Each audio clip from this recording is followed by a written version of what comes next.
We're this tiny town on the tip of the peninsula. We're down here by ourselves, so everyone in town supports us. The best thing about every Saturday for the people in town's coming to the football and the netball.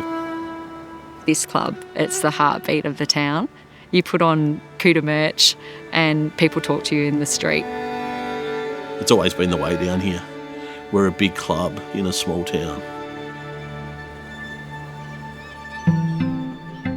I was born here in Queenscliff and played football here the rest of my life.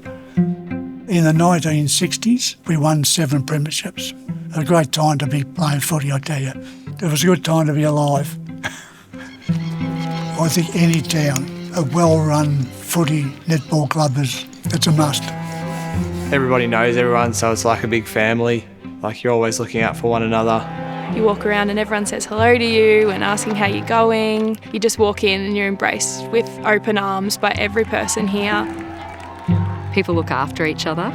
We always joke around that you can just drop your kids off here and as long as they're in Cooter gear, someone will look after them. It's like growing up in the 80s. It's a good place to be. Our supporters travel, they travel far and wide. They show up to Torquay, they show up anywhere, and it's just a sea of red, white and blue. It's pretty cool for the whole town to all be chasing one dream. The level of support that we do have is big. You know, you can win a game here and you walk back into the change rooms and you can't get through. You know, everyone wants to come in and be a part of it. It's pretty rare for local footy to be like that. Every player that plays football for us, you know, feels like a little celebrity in this town. Between the footy and the netball, we do a lot of things together. Everyone just gets along. We've got the one club approach where we support each other. We'll go over and watch the netballers, and then once they finish, they'll come over and support us.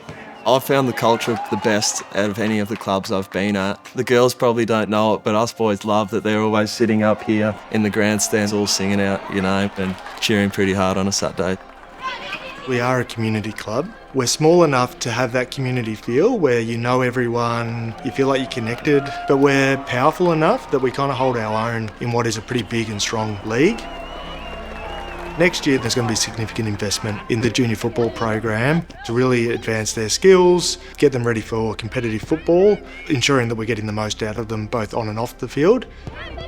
To attract new people to our club, we bring in a program that is going to be cutting edge, you know, and probably the best in the region. If you are playing junior football with Queenscliff, you're going to be pretty well taught. You're going to improve your skill level each and every time you turn up to a training session.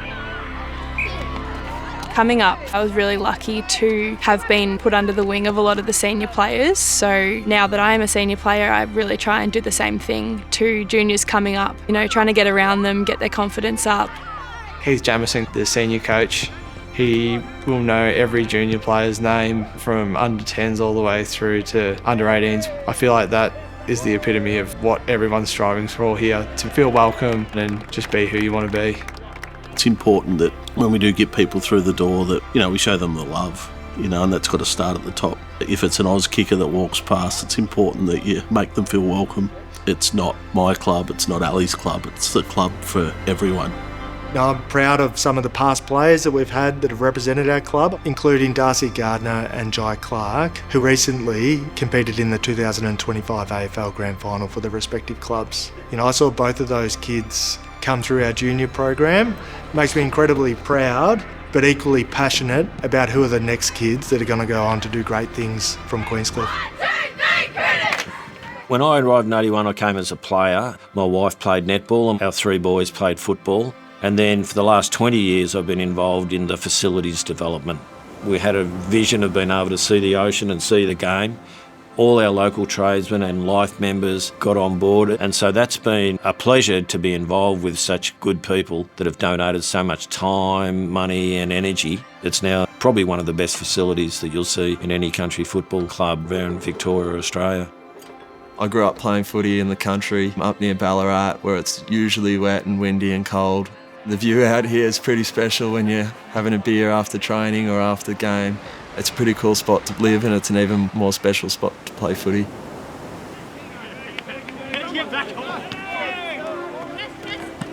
So every Thursday night is a big training night at the club for juniors and seniors. We've had dinner on Thursday nights forever and a day. But now it's grown into this thing where the whole town comes. It's become a huge part of the community. It's pretty much just goes without saying that everyone's going up for dinner and you all sit together and just talk about your week. It's a great night. Thursday night dinners with the volunteers in the kitchen just dominating.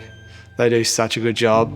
And then that works alongside our volunteers who maintain the club, mow the lawns, people that really want to invest in the club.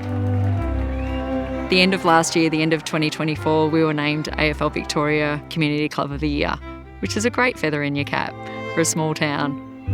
That's recognition of the huge amount of volunteers that the club has doing such immense amount of tasks and do it well. That award was won by each and every person that comes in and helps out, and they should be pretty proud of that. We are the envy of other clubs because we have so many volunteers. We wouldn't have a club without our volunteers. Same as we wouldn't have a club without our sponsors. Without sponsors, I don't think any country football netball club would survive, purely because the turnover, the financial turnover, everything costs so much. It assists with the financial running of the club, and that's so critical. We are the heart of the community. So the sponsors are not sponsoring our club, they're sponsoring the community. So, once they become a sponsor, they're really family as well. I have 3 sons and a husband that love the Cooters. I just really wanted to contribute. Becoming the club's first female president in a 140-year history, it's great to show my boys that leadership does not know gender, as well as, the young girls and the other women in our club. I've got to keep congratulating Ellie because she's done so much for this club. I am very, very proud to be part of Queenscliff. I have grown up in Queenscliff, always been part of the club. What I hope for the future is that this club is a place that's here to support my 3 young children as they grow. But broader than that, I want to see all our children have that opportunity to shine and really set people up for success, broader than just their football or netball journey, but set them up for life. That's a place to relish. That's the future of our club. I came to the club as a football recruit in 2006 and I haven't been home since. You don't stay somewhere unless you feel like you're really a part of something. I don't think there's anything like it. Everyone comes to the footy on a Saturday. They're going to be at every game and support you. It invigorates you to be the better player and better person. There is that real sense of care and love at this club. There's this amazing sense that no matter who you are or where you come from, if you pull on the red, white and blue, you're a Cooter. We look out for each other. People pitch in, they celebrate each other. They rally around when things are tough. That's the true spirit of this place.